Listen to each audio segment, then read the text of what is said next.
Cross examination कर सकते हैं। तो हम लोग कलम की सिपाही, कलम की लड़ाई हमेशा लड़ते रहेंगे, जारी रखेंगे। धन्यवाद सर। अभी आपने सुना, हमने अनुराग पांडे जी से बातचीत किया तो उन्होंने बहुत अच्छी बातें बताई। अधिवक्ताओं की सेफ्टी के लिए, सुरक्षा के लिए काफ़ी ये प्रयत्नशील हैं, बहुत ही मेहनती सदस्य हैं बार काउंसिल के। और बगल में एक भाई साहब बैठे हैं। मैं सबसे पहले तो मैं आपका नाम नहीं जानता, आप अपना परिचय दीजिए। धर्मेंद्र मिश्र। सर, अभी बार काउंसिल के अध्यक्ष अनुराग पांडे जी ने जो बात कहा है, आप कितना प्रतिशत इस इत्तेफाक रखते हैं? देखिए, निश्चित तौर से उत्तर प्रदेश में अधिवक्ताओं की बहुत संख्या है और जो भी बार के सदस्य हुए हैं, जो भी कमेटी हम लोगों की जो भी समस्याएं रहती हैं, निश्चित तौर से सुनवाई होती है, हो रही है। और वो लोग भी क्या करें, अधिवक्ता परिवार ही जब आपस में विवाद कर रहा है या समस्याएं आ रही है तो बार अपना काम करेगा। 5 साल का उनका कार्यकाल है, तो जो वहाँ उनके पास जाएगा, जो उनको होगा न्याय हित में, वही काम कर सकते हैं। तुरंत तो आप फैसला कर नहीं सकते हैं, तो हर आदमी कहीं न कहीं से बंधा हुआ है। तो हम बार काउंसिल से आप हैं अनुराग भाई, हम इनका स्वागत सम्मान करते हैं, हमारे ज़िले के हैं। जहां ये कहेंगे हम अधिवक्ता साथी जनपद के आपके साथ खड़े मिलेंगे। नहीं सर, जैसे अनुराग सर ने कहा कि हम अधिवक्ताओं की सेफ्टी के लिए ये चीज़ करना चाह रहे हैं और कर भी रहे हैं, तो मतलब मैं ये सवाल एक ही है कि जो सर ने कहा, क्या आप उनके बात से संतुष्ट हैं? संतुष्ट हैं हम लोग भाई। निश्चित तौर से जो समस्याएं आ रही हैं, हमारी जो समस्याएं आ रही है अधिवक्ता का जिले वाइज, तो बार काउंसिल इसीलिए गठन हुआ है कि पूरे उत्तर प्रदेश की अधिवक्ताओं की जो समस्या हो आपके यहाँ रखी जाए, आप उस पर विचार करेंगे। जो कमेटी है, जो निष्कर्ष निकलेगा वो आप लोगों के द्वारा अधिवक्ताओं के हित के लिए जो कानून बनेंगे, जो स्ट्राइक करेंगे, जो विरोध प्रदर्शन करेंगे, वो शासन, उत्तर प्रदेश शासन स्तर तक आप लोगों के विरोध से ताकत मिलती है। जिलाधिकारी के आप लोगों के पत्रक से जिलाधिकारी में दबाव आता है। तो कहीं न कहीं एक परिवार है, हम लोग जिले से लेके उत्तर प्रदेश तक अपना परिवार है बार का। मिलजुल के आप जो भी सहयोग रहेगा हम लोग संतुष्ट। नहीं सर, जैसे अभी ये मड़ियाव तहसील का जो प्रकरण हुआ था, इसमें राजस्व कर्मचारियों ने कहा कि अधिवक्ता जो है ज़बरदस्ती करते हैं, दबंगई करते हैं, गुंडई के बल पे जो है ये जो है ज़बरदस्ती किसी बात को मनवा लेते हैं, जिस पे अधिकारियों को मजबूर होकर मानना पड़ता है। इसमें कितनी % सच्चाई है? ये एसडीएम साहब कर रहे थे। जी जी। देखिए, ये लोग एक सिक्के के 2 पहलू हैं।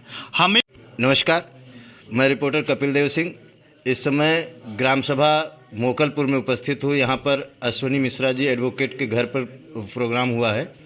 आज यहाँ पर हमारे बीच में अनुराग पांडे जी सदस्य हैं बार काउंसिलिंग उत्तर प्रदेश के, आज यहाँ पर आए हुए। मैं कुछ सवाल उनसे करना चाहूँगा। सर, सबसे पहले तो हमारे चैनल में आपका स्वागत है और आप मोकलपुर में भाई अश्विनी मिश्रा जी के यहाँ पर आए हैं प्रोग्राम में। मैं आपसे सिर्फ 1-2 सवाल करूँगा। सबसे पहले तो सर, आप बार काउंसिलिंग के सदस्य हैं उत्तर प्रदेश के, आपने अभी तक ऐसे 5 काम बताइए जो आपने अधिवक्ताओं के लिए किया है। अभी तक बार काउंसिल में रजिस्ट्रेशन कराना एक बहुत जटिल प्रक्रिया थी और खासकर जौनपुर में, चूँकि यहाँ पे कोई मेंबर अभी तक नहीं था और मैं जौनपुर का ही मेंबर एक तरह से कहा जाए, चूँकि मैं मूलतः जौनपुर का निवासी हूँ, तो मैंने सबसे यहाँ पे रजिस्ट्रेशन की प्रक्रिया को आसान करा दिया है। मैं हर महीने में 1 या 2 बार जौनपुर आता हूँ और मैंने यहाँ पे अध्यक्ष महावंती से तालमेल बना के, चाहे वो अध्यक्ष कोई भी रहे, मैंने उनसे कहा है कि आप बार काउंसिल का जो भी काम ला कर अपने यहाँ कर दिया करिए। तो मेरे हिसाब से मैंने यहाँ पे रजिस्ट्रेशन की प्रक्रिया, COP की प्रक्रिया और मेडिक्लेम के लिए, जिसके लिए आज मैंने बार में बताया, मेडिक्लेम बार काउंसिल से 25,000 रुपये सबको मिलता है। हम एक साथी 5 आपको बता देना है, बाकी आप जी। हाँ, इसीलिए तो मेडिक्लेम हमारे 25, जो कि कई अधिवक्ताओं को नहीं मिल पा रहा है, तो उसके लिए भी मैंने माननीय चेयरमैन जी से अनुरोध किया और एक प्रस्ताव लगाया आपके हाउस में। उसमें मैंने मेडिक्लेम को 25,000 से बढ़ा के 2 लाख रुपए कर दिया है। बार काउंसिल हर साल कुछ फंड है जो मेडिक्लेम के नाम पे बांटता है, तो मैंने ये प्रस्ताव में ये रखा है कि वो मेडिक्लेम का जो भी पैसा है उसको किसी प्राइवेट कंपनी को दिया जाए, बार काउंसिल का वकीलों का प्राइवेटाइजेशन कराने के लिए। तो उससे फ़ायदा क्या रहेगा, जो आप लोगों का या वकीलों का COP नंबर रहेगा, वो उनका एक ID नंबर, यूनिक नंबर हो जाएगा और वो लोकल में जिस कंपनी से हमारा इंश्योरेंस रहेगा वहाँ जाके टाइप कराएंगे और अपना इंश्योरेंस क्लेम करते हैं। उसके लिए उन्हें बार काउंसिल इलाहाबाद दौड़ना नहीं पड़ेगा। दूसरा, कभी जो अधिवक्ता की डेथ होती है उसमें 5 लाख रुपये मिलता है, उसमें कहीं ना कहीं जौनपुर में 2-2 साल 3-3 साल से पेंडेंसी चली आ रही है। उसकी अध्यक्ष जी से मैं लिस्ट मांगी, जैसे लिस्ट मिलेगा हर संभव प्रयास करूंगा 2 से 3 महीने के अंदर सभी जो यहाँ के अधिवक्ता कोरोना में वीरांगत हुए उनको पैसा मिल जाए। एक सबसे बड़ी जौनपुर में जो मेन समस्या जो मैंने मतलब वॉच की कि यहाँ पे कहीं ना कहीं बार काउंसिल की उतनी जागरूकता नहीं है। तो मैंने अश्विनी भाई हैं, बड़े भाई हैं, पांडे जी हैं और तिवारी जी हैं, आप भी हैं, तो आपके माध्यम से कहते हैं बार काउंसिल मतलब वकीलों की मदद करती है। इसका अगर आप सम्मान करेंगे, इससे आप कोई उम्मीद रखेंगे। जैसे बार काउंसिल में कोविड काल का पैसा 27 लाख या 32 लाख रुपए, अमाउंट कंफर्म नहीं है अभी, तो जौनपुर का पैसा है। चूँकि यहाँ पे मेंबर नहीं है, वोट के समय तो ऐसा बात है, लेकिन मेंबर ना होने के कारण वो पैसा बटा नहीं। तो मैंने आज महामंत्री से आश्वासन दिया है, जल्दी उसको करेंगे। एक मड़ियाऊ तहसील की आज समस्या मेरे सामने आई है। मड़ियाऊ तहसील में ग्राम पंचायत को दूर कर रहे हैं, तो उसको भी मैंने आज अभी कुछ दिन पहले की बात है कि मड़ियाहू तहसील में अधिवक्ता और राजस्व कर्मचारियों के बीच झड़प हो गया था।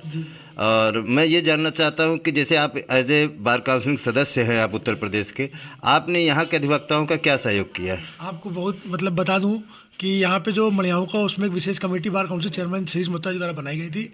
उस कमेटी में मैंने और माननीय पंचूराम मौर्य जी, हम दो लोग, चूँकि पंचूराम मौर्य जी कहीं ना कहीं जौनपुर से उनका कुछ लगाव रहा है, जैसा मुझे तो नहीं मालूम, लेकिन वो लोग कहते हैं कि वो जौनपुर के मूलतः है। तो चेयरमैन से मैंने विशेष कमेटी बनाई और मैंने मंगलेश दुबे जी SDM थे, जिनसे उनका बैठ था, उनका ट्रांसफर हो चुका है, आपकी जानकारी में आपको बता दूँ, और ये हम ही लोगों के विशेष प्रयासों से हुआ है। सर, जैसे हम ये आपसे जानना चाह रहे हैं कि जो अधिवक्ताओं के साथ आए दिन ऐसा होता रहता है, कभी हम जौनपुर के कचहरी में भी देखे हैं, मड़ियाहू तहसील में भी देखे हैं, दीवानी में भी अक्सर होता है, तो आप ऐसा कुछ अपने तरफ से बनाए कि जिससे अधिवक्ता सुरक्षित रहे? ऐसा कुछ आप सोचे हैं अपने दिमाग में कि हम DM साहब से बात करेंगे या SDM साहब से बात करेंगे? ऐसा कोई कानून बनाए कि भाई अधिवक्ताओं के साथ हमेशा ये होता है, ऐसा हो ना भविष्य में? आपको बता दें, इसके लिए माननीय हमारे जो बार काउंसिल ऑफ इंडिया के चेयरमैन मनन मिश्रा जी हैं, उन्होंने अभी आज से 2 महीने पहले यहाँ के बार के कोई यहाँ पदाधिकारी हो तो उनकी जानकारी में होगा, उन्होंने bar council of UP, India ने बार काउंसिल ऑफ यूपी हम लोगों से मांगा था एडवोकेट प्रोटेक्शन एक्ट के लिए नियम। तो हम लोगों ने हर यहाँ के बार को बोल दिया था, जो यहाँ के बार जो सुझाव है उसको माननीय मनन मिश्रा द्वारा दे दिया गया है। अब जैसे एडवोकेट प्रोटेक्शन लागू के लिए हम लोगों ने माननीय मनन जी मुख्यमंत्री से बात कर रहे हैं और प्रोटेक्शन बहुत जल्दी राहत करेंगे। जैसा कि आपने कहा, आए दिन अधिवक्ताओं पे हमला होता है, तो आपको बताते हैं अभी लेटेस्ट में शाहजहाँपुर में जो वकील का हत्याकांड हुआ है, आप जिसके लिए पूरे बार काउंसिल ने 1 दिन की स्ट्राइक भी की थी, आपको बता दें। और आपको जान के मतलब ये मेरे हिसाब से ये बार काउंसिल इतिहास में पहली बार हो रहा है कि किसी, क्योंकि आप भी जानते हैं अधिवक्ताओं की मृत्यु, लेकिन पुलिस बताती नहीं किसने हत्या की है। लेकिन चूंकि इस बार जो मुलजिम था वो कहीं ना कहीं एक अधिवक्ता था, रिटायर्ड कर्मचारी था, लेकिन वो कहीं ना कहीं बार काउंसिल का लाइसेंस होल्डर था। तो बार काउंसिल ने प्रथम दृष्टया उसको डिबार किया। हम 2500 मेंबर ने सर्वसम्मति से उस अधिवक्ता, दोषी अधिवक्ता को, अभी दोषी कहना इसलिए चूंकि उन्होंने खुद ही गुनाह कबूला है, तो दोषी कहने में मुझे कोई संकोच नहीं है, चूंकि आदमी खुद गुनाह कबूल रहा है, अभी कोर्ट का फैसला नहीं आया है। तो उनका जो उन्होंने जुर्म कबूला, इस पर हम लोगों ने 2500 मेंबर ने माननीय अमरेंद्र नाथ सिंह और जानकी संपाटी कमेटी बनाई गई है, और उसमें मैंने लेटर लिखा था। उस कमेटी के बाद उनको प्रथम दृष्टया डिबार कर दिया गया, 35 मिनट तुरंत डिबार किया गया है। तो आज से वो मतलब जिन्होंने हत्या की वो अधिवक्ता नहीं रहे, तो इससे कहीं ना कहीं प्रदेश में अधिवक्ताओं के बीच एक भय भी आएगा और भविष्य में। और जो आप कह रहे हैं हमला भी, आप अधिवक्ताओं की आपसी फूट है ये। अधिवक्ता चूंकि आपस में आपके विरोधी में, नहीं तो वकील एक, आपको मतलब जान के एक हैरानी होगी कि हिटलर से बड़ा तमाशा कोई देश में नहीं हुआ। आपने नाम सुना होगा, एक हैंसी क्रोनी नाम का आदमी था, उसने हिटलर को कोर्ट में खड़ा होकर 12 घंटे उससे क्रॉस एग्जामिनेशन किया था। तो क्रॉस एग्जामिनेशन कर सकते हैं। तो हम लोग कलम की सिपाही, कलम की लड़ाई हमेशा लड़ते रहेंगे, जारी रखेंगे। धन्यवाद सर। अभी आपने सुना, हमने अनुराग पांडे जी से बातचीत किया तो उन्होंने बहुत अच्छी बातें बताई। अधिवक्ताओं की सेफ्टी के लिए, सुरक्षा के लिए काफ़ी ये प्रयत्नशील हैं, बहुत ही मेहनती सदस्य हैं बार काउंसिल के। और बगल में एक भाई साहब बैठे हैं। मैं सबसे पहले तो मैं आपका नाम नहीं जानता, आप अपना परिचय दीजिए। धर्मेंद्र मिश्र। सर, अभी बार काउंसिल के अध्यक्ष अनुराग पांडे जी ने जो बात कहा है, आप कितना प्रतिशत इस इत्तेफाक रखते हैं? देखिए, निश्चित तौर से उत्तर प्रदेश में अधिवक्ताओं की बहुत संख्या है, और जो भी बार के सदस्य हुए हैं, जो भी कमेटी हम लोगों की जो भी समस्याएं रहती हैं, निश्चित तौर पे सुनवाई होती है, हो रही है। और वो लोग भी क्या करें, अधिवक्ता परिवार ही जब आपस में विवाद कर रहा है या समस्याएं आ रही है, तो बार अपना काम करेगा। 5 साल का उनका कार्यकाल है, तो जो वहाँ उनके पास जाएगा, जो उनको होगा न्याय हित में, वही काम कर सकते हैं। तुरंत तो आप फैसला कर नहीं सकते हैं, तो हर आदमी कहीं न कहीं से बंधा हुआ है। तो हम बार काउंसिल से, आप हैं अनुराग भाई, हम इनका स्वागत सम्मान करते हैं, हमारे ज़िले के हैं, जहां ये कहेंगे हम अधिवक्ता साथी जनपद के आपके साथ खड़े मिलेंगे। नहीं सर, जैसे अनुराग सर ने कहा कि हम अधिवक्ताओं की सेफ्टी के लिए ये चीज़ करना चाह रहे हैं और कर भी रहे हैं, तो मतलब मैं ये सवाल एक ही है कि जो सर ने कहा, क्या आप उनके बात से संतुष्ट हैं? संतुष्ट हैं हम लोग भाई। निश्चित तौर से जो समस्याएं आ रही हैं, हमारी जो समस्याएं आ रही है अधिवक्ता का जिले वाइज, तो बार काउंसिल इसीलिए गठन हुआ है कि पूरे उत्तर प्रदेश की अधिवक्ताओं की जो समस्या हो आपके यहाँ रखी जाए, आप उस पर विचार करेंगे। जो कमेटी है, जो निष्कर्ष निकलेगा वो आप लोगों के द्वारा अधिवक्ताओं के हित के लिए जो कानून बनेंगे, जो स्ट्राइक करेंगे, जो विरोध प्रदर्शन करेंगे, वो शासन, उत्तर प्रदेश शासन स्तर तक आप लोगों के विरोध से ताकत मिलती है। जिलाधिकारी के, आप लोगों के पत्रक से जिलाधिकारी में दबाव आता है। तो कहीं न कहीं एक परिवार है, हम लोग जिले से लेके उत्तर प्रदेश तक अपना परिवार है बार का। मिलजुल के आप जो भी सहयोग रहेगा हम लोग संतुष्ट। नहीं सर, जैसे अभी ये मड़ियाव तहसील का जो प्रकरण हुआ था, इसमें राजस्व कर्मचारियों ने कहा कि अधिवक्ता जो है ज़बरदस्ती करते हैं, दबंगई करते हैं, गुंडई के बल पे जो है ये जो है ज़बरदस्ती किसी बात को मनवा लेते हैं, जिस पे अधिकारियों को मजबूर होकर मानना पड़ता है। इसमें कितनी % सच्चाई है? ये एसडीएम साहब कर रहे थे। जी जी, देखिए ये लोग एक सिक्के के दो पहलू हैं। हमें करते हैं, गुंडई के बल पे जो है ये जो है ज़बरदस्ती किसी बात को मनवा लेते हैं, जिस पे अधिकारियों को मजबूर होकर मानना पड़ता है। इसमें कितनी % सच्चाई है? ये एसडीएम साहब कर रहे थे। जी जी, देखिए ये लोग एक सिक्के के दो पहलू हैं। हमें उन्हीं से अधिवक्ता हम हैं, वही एसडीएम कोर्ट में बैठता है, वो हमारा अधिकारी है। तो हम कहीं न कहीं वो हमारी बात सुनता है, उसको जो अच्छा लगेगा वो करता है। हमारे हिसाब से हमारी चीज़ नहीं सुनेगा, हम उसका विरोध करते हैं। ये सब चलता रहता है। मतलब ये कहने की बात नहीं है। जो अधिवक्ता का अगर विरोध हुआ तो हम, चाहे सही हो चाहे गलत हुआ, हम प्रशासन या एसडीएम का हम विरोध करेंगे। धन्यवाद सर, धन्यवाद। अच्छा, अनुराग जी कुछ और करना चाहते हैं? हाँ सर, बताइए। आपने इनसे कहा कि एसडीएम साहब ये कह रहे थे दबाव में काम होता है। आप बताइए जौनपुर में अधिवक्ताओं ने किसका मकान लिखा लिया अब तक? उन्होंने कितने लिख दिए दबाव में? हम आपके माध्यम से उनसे पूछना चाहते हैं कि कितने अधिवक्ताओं कहने पर दूसरे मकान उन्होंने फ्री में लिख दिया। दबाव, अधिकारी अपनी कलम बचा के काम करेगा। किसी जो उनको अच्छा लगता है, जो उनके सुविधा अनुसार तो कर देते हैं, और जो नहीं लगता है तो उन्हें करते हैं। और अधिवक्ता कभी अपने लिए नहीं जाता है। अधिवक्ता समाज हमेशा, अधिवक्ता किसी न किसी अपने क्लाइंट के लिए जाता है। तो कोई क्लाइंट की लड़ाई थोड़ा ना करेगा भाई, उतनी वो फीस देते उतना। एक बात और आपके माध्यम से बता देना, आपने पूछा हमने क्या किया है। माननीय मुख्यमंत्री जी द्वारा अभी हम लोग शायद एक प्रदेश में बहुत बड़ी घोषणा करने जा रहे हैं। उत्तर प्रदेश में अभी हम लोग मुख्यमंत्री की मुलाकात हुई थी, तो उन्होंने माननीय चेयरमैन साहब और वाइस चेयरमैन साहब और अमरेंद्र नाथ सिंह जी गए थे। तो हो सकता है संभवतः 30, अभी से बताना बहुत जल्दबाजी रहेगी। अधिवक्ता समाज के लिए 30 और 31 तारीख को मुख्यमंत्री जी बहुत बड़ी घोषणा करेंगे, जिससे हमारे अधिवक्ता, अगर वो करेंगे तो हम उनके साथ खड़े होंगे। बस। अगला सवाल हमारे अश्विनी जी से है कि राजस्व कर्मचारियों का ये भी कहना था कि एडीएम साहब जब आए थे आप लोगों का सुलह समझौता फैसला करने के लिए, तो बार काउंसिल के रूम में दरवाज़ा बंद करके अंदर मीटिंग कर रहे थे, खुले में नहीं किए, इसीलिए हम लोगों के ऊपर दबाव पड़ा। इस पर आप क्या कहेंगे?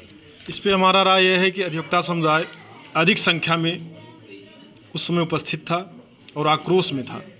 कोई भी घटना घटित हो सकती थी, इसलिए शासन प्रशासन एकांत में मीटिंग करके किसी तरीके से प्रकरण का निस्तारण किए। मतलब आप कहना चाह रहे हैं कि बवाल बढ़ सकता था, इसलिए जो है बंद कमरे में फैसला लिया गया। बंद कमरे में बैठकर किसी तरीके से प्रकरण का निस्तारण किया गया। और हमारे पूर्व मंत्री यहाँ बैठे हैं दीवानी कचहरी के, इनका क्या राय है आप उनसे थोड़ा मिल लीजिए। आपने सुना कि सर ने कहा कि बंद कमरे में फैसला होना जायज़ था। आप इससे कितना % इत्तेफाक रखते हैं? आप इधर आइए।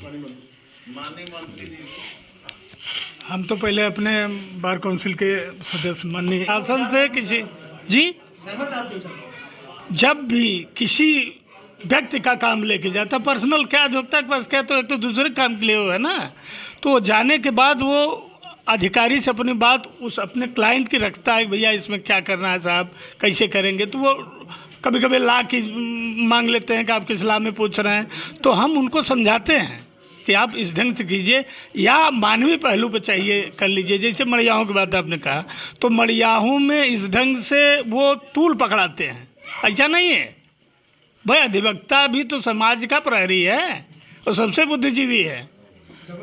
वो अपने लिए तो कुछ नहीं करता, हमारा जहाँ तक अंदाजा वो किसी अपने क्लाइंट के काम के लिए करता है।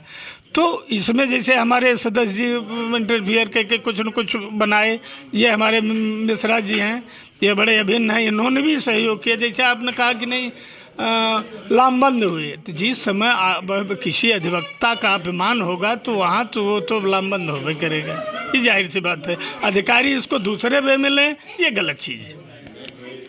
इसका मतलब सर मड़ियाहू तहसील में आप लोगों की विजय हुई? वो तो भाई अब वो तो समाज है, आप लोग हैं, वो करें, वो विजय माने जो सत्य है उसके। देखिए सत्य परेशान होता है, पराजित नहीं होता, ये तो कटु सत्य है। सर परिचय बता दीजिए अपना। रमेश चंदपाल, एडवोकेट, पूर्व joint secretary civil court Jaunpur. तो आपने सुना कि हमने पाल जी से बात किया तो उन्होंने बताया कि सत्य परेशान जरूर होता है लेकिन पराजित नहीं हुआ। जो सत्य था इसमें हमको मड़ियाहू तहसील के प्रकरण में विजय मिली, और हमारे अध्यक्ष जी का भी अनुराग पांडे जी का भी सहयोग रहा। उन्होंने बताया कि क्या क्या चीज़ें वो लोग अभी अपने अधिवक्ताओं की सेफ्टी के लिए, सुरक्षा के लिए कर रहे हैं। और इसी के साथ मैं रिपोर्टर कपिल देव सिंह, मोकलपुर, जौनपुर।